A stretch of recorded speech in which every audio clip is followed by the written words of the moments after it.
Ooh, yeah, Pika. That's right. It's time to take a break. It's 3 p.m. U.S. Eastern. You know what that means. It's time for the Comics Coffee Table. Welcome. Pull up a chair, grab a cuppa of whatever it is you're putting under your nose today. That's a good hot cuppa. Thank you for joining us. We're gonna leave the real world and its problems over there. We're gonna pull up a chair to our coffee table right here and do what we do. We talk about comic books. We do it every day, 3 p.m. U.S. Eastern. Yeah, I got some funny books. Look, we got the new Superman, the new issue of Flash, the new issue of World's Finest, and we got a classic, an old friend come home. And it's Sunday. It's new release day. So here we go. Yeah, thank you so very much. I hope you're having a great day. I hope you're clobbering your problems and not being clobbered by them. Here we go. Where's our show notes, Pika? They're right here. Pika is our executive producer. He makes the show notes. This is Drinka. He's the camera and boom mic operator, and that's Canadian Bear, the studio audience, the cheap seats. Don't tell him I charged him double. Unobstructed view. Awesome. Thank you so very much. And without getting like too boring or repetitive, it's we're using these two books this year for the show. There were gifts from my parents for Christmas, so this season is dedicated to my parents. You can find links to these in the description to their Amazon pages where you can get your own copies. We are rebagging, reboarding, and reboxing my entire collection. And along the way, we're going to get a ballpark estimate of what my collection's worth. And aren't you interested in knowing the same for you? If are you like me? Do you just have long boxes and you have very little idea of what you're sitting on, if anything? Well, this is the way to find out. And thank you so much. And as we often say on this channel, we do this to make an awareness to get back to our local comic book shops, not just for weekly new releases and floppy comic books, publications, magazines. I'll never get a girlfriend if I keep talking like that. But boards, bags, and boxes as well. I get my supplies at my local comic book shop, not my online supply chain. Because, I would like my comic book shop to be as open for as long as humanly possible. And we are the humans behind the humanly possible. The choices that we make by redistributing our wealth. And yeah, I need my lights.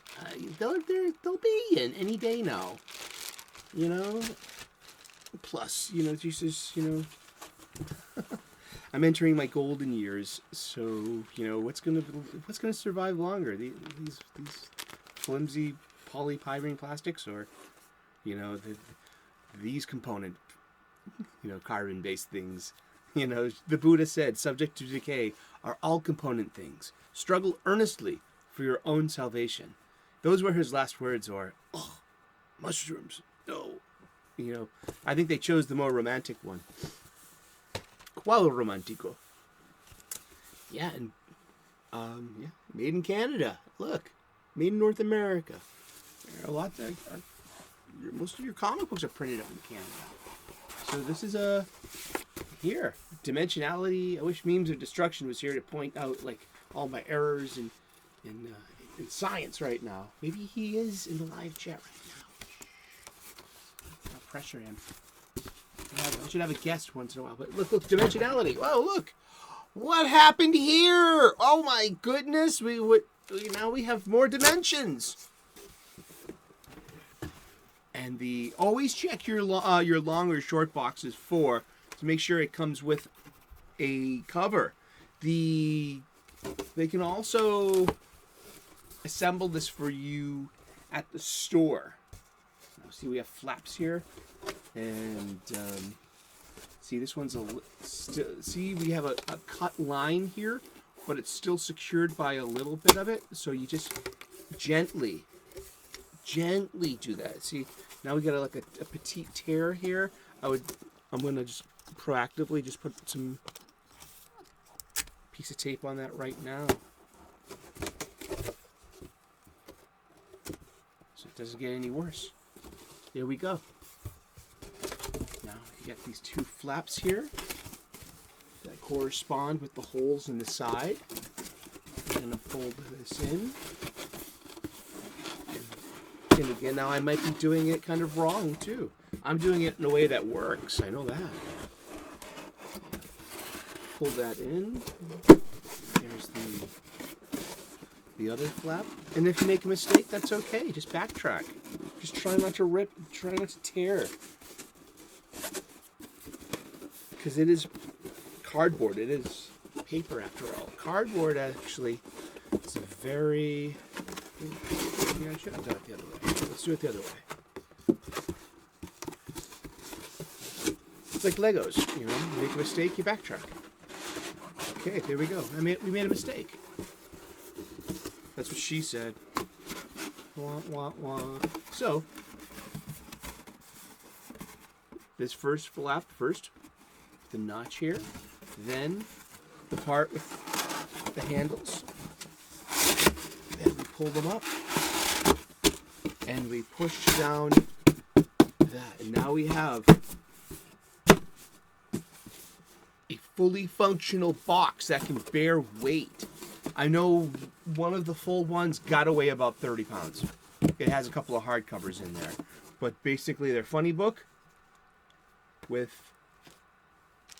a piece of board and a comic book bag. And they go in here. Now let's make the lid. And see, once again, you know, it was a little attached. It should be, you know, a clean cut leading to a crease. And it's all folding. See, from one dimension, one flat piece comes a few folds.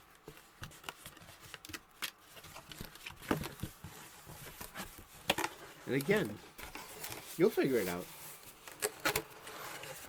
So you fold in, make kind of a mini box here. And you just fold in the tops. There you have your lid. And that's how you put together a short box.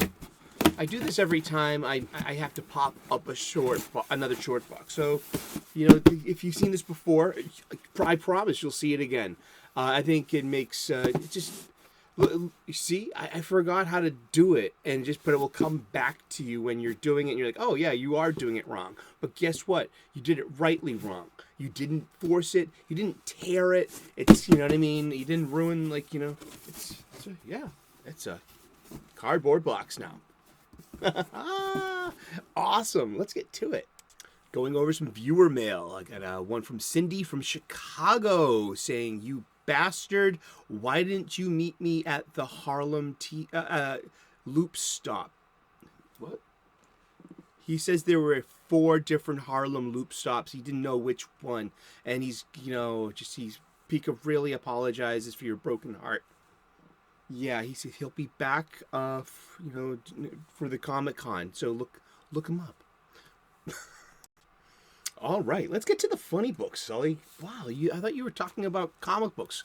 Well, it's also about comic book husbandry. I mean, it's a word I learned as a kid. Do you know what the word husbandry means? And are you okay with even saying it at this point in history? I am. I'm remarkably okay with its, like, intrinsic problematics. I literally hope to piss someone off by using it. Seriously. I know. I don't care. What is husbandry? Husbandry, the Google definition. It's a noun, the care, cultivation, and breeding of crops and animals. Crop husbandry. 2, management and conservation of resources. Low borrowing demonstrates astute husbandry of resources. Yeah. And I learned this word in the early 1980s as a small child, a city boy who would never really touch his grass, as they say. Because why? Because we had concrete and broken glass everywhere there, pal. It was the projects. You stop to touch the grass, you're going to get your pockets picked. Then whose fault would that be? From the projects. But I went to summer camp a bunch of times, starting when I was about 7 or 8 years old. And I went to this place called Camp Winnipeg up in Ashburnham, Massachusetts. Wonderful place. It was run by Seventh-day Adventists, the Mormons. And so church services were on Saturdays, and there were vegetarians, but it was decent food. So it was weird. It's like, veggie corn dog nights and stuff, and like lots of nachos, but like no meat. Yeah. So, and Mom was always big on, like, if he's going to a summer camp, it's got to be a church run one. And we were Catholic, and I come back from the first time, like, I want to be a Mormon. I'm lucky I went back a second year. But there was a class I took called horse husbandry, and it was how to saddle, bridle, brush a mane, how to give them water, basically how to ride a horse, and not just how to ride a horse, but how to literally care for this breathing, wonderful mammal, this huge beast of burden, of beauty. And I was like 11, 12 years old, and I had never been around a horse like that. There were mounted policemen in the park, in the Boston Commons, and public gardens. Sure, I'd seen horses, of course. A horse, of course. But a horse such as these, that you got to, you could smell them. You were so close. I mean, it was just so, and but the word husbandry, it stuck with me for all these years, because the same thing applies to our comic book collections. I mean, are you a good husband or are you not? Are you a rich man or a poor man? Do you use boards, you bloody savage? Oh my gosh, I didn't. And so I'm sorry if that using that word triggers you. Bloody boards. I don't apologize for savage. No, not one bit.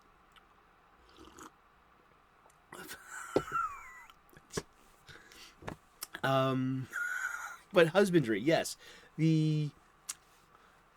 What we do here is a form of husbandry with our comic books, with putting the time and attention into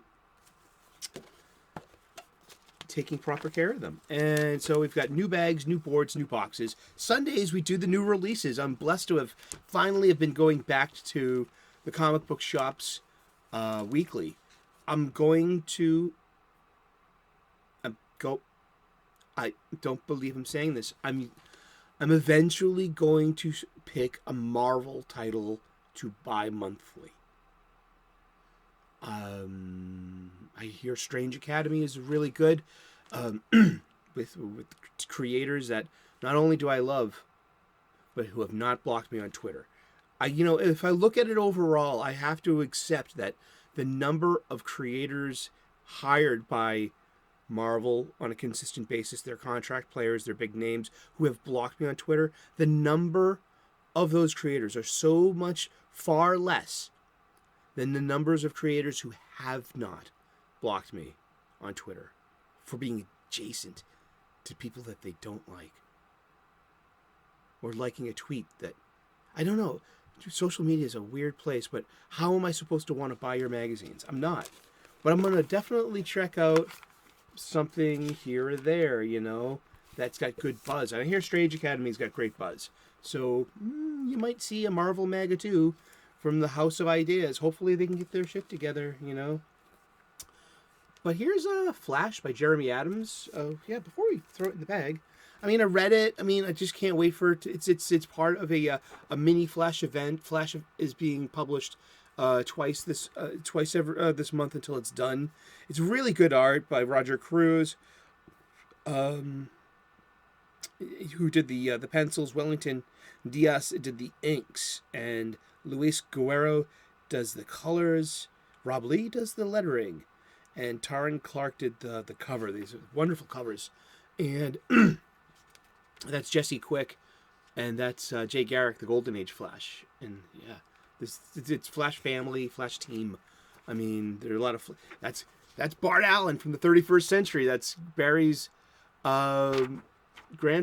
You know, I mean, apparently Iris West got killed, but I know that she actually is from the 31st century, so technically her body died here while her real body and mind are in the future. And I'm even thinking, though, that this is how I would do it. How do I get corporate syzygy? How can I finally get Iris West to be a woman of color in the Flash Monthly magazine? We've already race swapped her in the CW TV show, played by Candace. I mean, she's really pretty. I mean, I almost said Candace Owens, and I'm like, geez, no, that is not the same Candace CW show.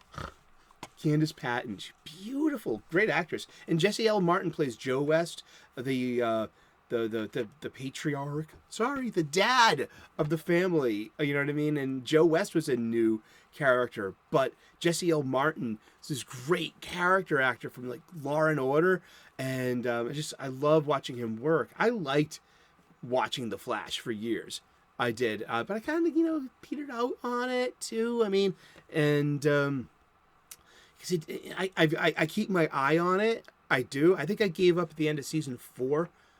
And because I wasn't happy with, it just wasn't pulling. But I love The Flash. I love The Flash. Oh yeah, and by the way, Tom Cavanaugh as the Reverse Flash and all the Harrison Welleses of the multiverse is just really fun. I mean, it's a fun show. But the first thing off the bat was that they race swapped Iris West and Wally West. That's why Wally West went away. This is Wally West, the Wally West we all know. Now in the New 52, they brought back Wally West, but this time he's a young man of color and from a mixed family, and this is why we have 2 Wally Wests now, because you had to make this choice where are they the same character? I believe they originally were the same character. This was who we know as Ace today, Wallace West, the second Wally, both named after their grandfather, one by Jack West and one by Rudolph West. This Wally, the Silver Age Wally, Bronze Age Wally, Copper Age Wally. But yeah, and in the Flash movie, Iris West is also played by a woman of color now. So Iris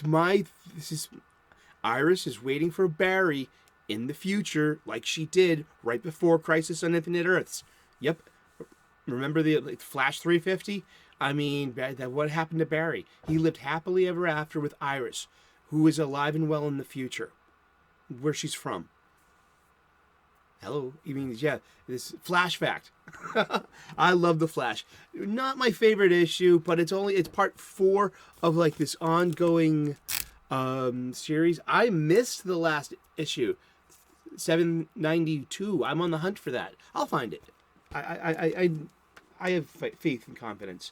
I love these 2. I mean, look at this Dan Mora art. This is World's Finest, Batman Superman World's Finest by Mark Waid. And, he doesn't block me on Twitter, but also I know he hates the people I'm adjacent to. And he doesn't care. I don't care. Mark Waid writes awesome comic books. DC superhero comic books. I mean, he does great Avengers stuff too. But for me, 30 years of Mark Waid writing, and then he was gone for so long because, internal drama and stuff. But Mark Waid is back at DC. He's going to be doing Shazam with Dan Mora. This is great because this is set in the relative past. So it's Dick Grayson Robin. And so these are like silver and bronze age tales set in the now. Like Just a new I love this. So the design on Batman is great because he's got trunks. And he's also got this like black Batman 98, a Tim Burton Batman 89 flourish to his tail. It's really cute. I love the design on this. This is about teenage romance, and especially dating when you're a cape chaser like Robin is. And a lot of superheroes date each other, you know. But this is a cute teenage date between Robin and Supergirl. And she's like, you want her to show up in costumes and stuff like that and be like, and they're having a bad date. It's a cute story. I mean, seriously, we bag on all these talking over dinner scenes that we have in modern comic books. Look at this. Page after page after page of fucking talking in over supper. Now Mark Waid's doing it. Now, I don't know. People say that's like CW/girl style writing. This just proved you wrong, because it's not. I think the dinner, talking over dinner instead of dynamic action scenes, like these you know, expository, melodramatic. I like melodramatics in my comics. I really do. Trust me. That I think they got this from Sopranos. Everyone's always eating and talking over in Sopranos. The action scenes are few and far between, and you get more of this storytelling, character enriching stuff with overeating. Because even David Chase will tell you, you know, that's the whole thing. Is food is a huge theme of the show itself. I got my black belt in Sopranos. I'm a huge Sopranos fan. I watch it once a year. I've already watched it this year, and I'm going to watch it again because we have a tentative play date with Latino Slant, Polly the Latino Slant, and we call it the Soprano Slant. We've been planning this for about 2 years now. We're finally going to get to it one of these days, and keep that on your horizon. We've got the new number 1 of Superman, and $4.99 cover price. Yikes! But still, you know, yeah, it's a new number 1. We'll see. It will go back to its proper numbering one of these days. I bet you that. I mean, we have, you know, here we go. Let's open the comic book. We've got 5 sequential panels, and it's set in the past. And it's the theme that Clark can hear everything. So he's kind of got to have to tune things out. So it's called The Voices in My Head. Or Voices in Your Head. And yeah, I mean, this nice big splash page of like credits. But I wanted to read this to you because this is the first issue. This is Superman number 1. Okay? This is made for everyone, especially the new readers. So here is Superman, putting him down right here on paper, in Word, in print. He's got red trunks, a yellow belt, and he is the last son of a dying world. Kal-El came to Earth with powers and abilities beyond those of mortal humans. He was found and raised by a kindly couple in Smallville, Kansas, and imbued with the values and truth and justice by his adoptive parents. Now serving as a reporter for a major metropolitan newspaper, Clark Kent takes to the skies to use his gifts for the betterment of the world as Superman. I